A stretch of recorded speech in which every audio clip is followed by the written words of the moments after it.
Қордай ауданына қарасты Қалғыты ауылында 3 жастағы бала суға тұншығып мерт болды. Балабақшадағы үрлемелі бассейнге барған ол айдың күннің аманында неге бақылаусыз қалған? Басшылық не дейді? Туыстар қандай талап қойып отыр? Тілші біліп қайтты.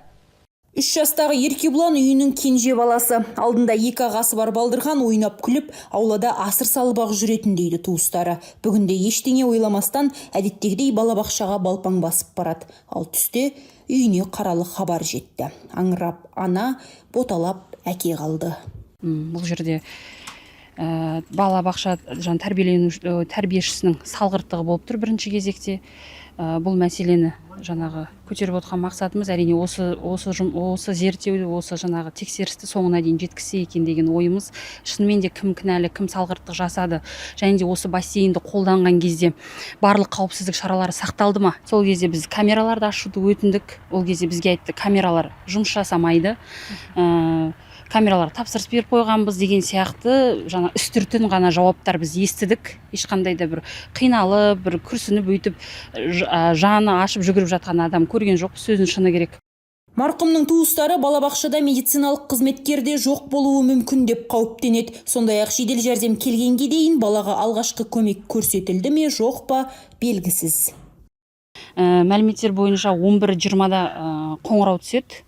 11:25-те жедел жәрдем келген болып тұр. Балаға сол жерде сразу биологическая смерть деген сияқты диагноз қойылады.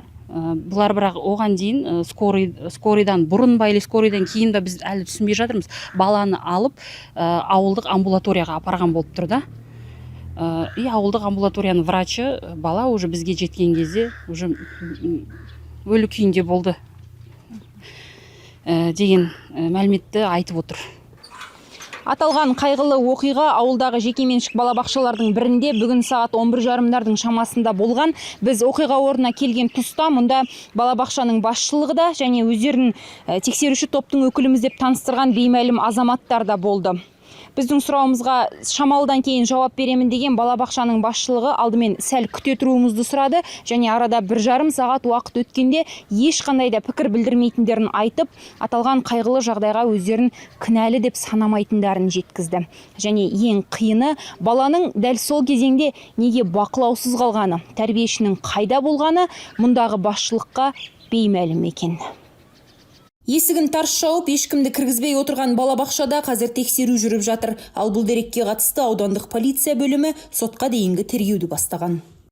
Аталған дерекке қатысты Қазақстан Республикасы қылмыстық кодексінің 141 бабының 2 бөлігі балалардың өмірі мен денсаулығының қауіпсіздігін қамтамасыз ету жөніндегі міндеттерді тиісінше орындамау бойынша сотқа дейінгі тергеп тексеру басталды. Ал енді қазіргі уақытта оқиғаның барлық мән-жайы толық, жан-жақты және объективті анықтауға бағытталған қажетті тергеу әрекеттері жүргізілді. Тиісті сараптамалар тағайындалып, қазір қорытындысын алатын боламыз. Қайғыдан қан жұтып азап шеккен отбасы айдың күннің аманында мәпелеп отырған баладан айырылды. Тергеудің тиісінше әділ жүруін талап еткен олар кінәлілердің заң аясында жауап бергенін күтеді. Мадина Оқас, Дәулет Акимов, Қордай 24 Ньюс.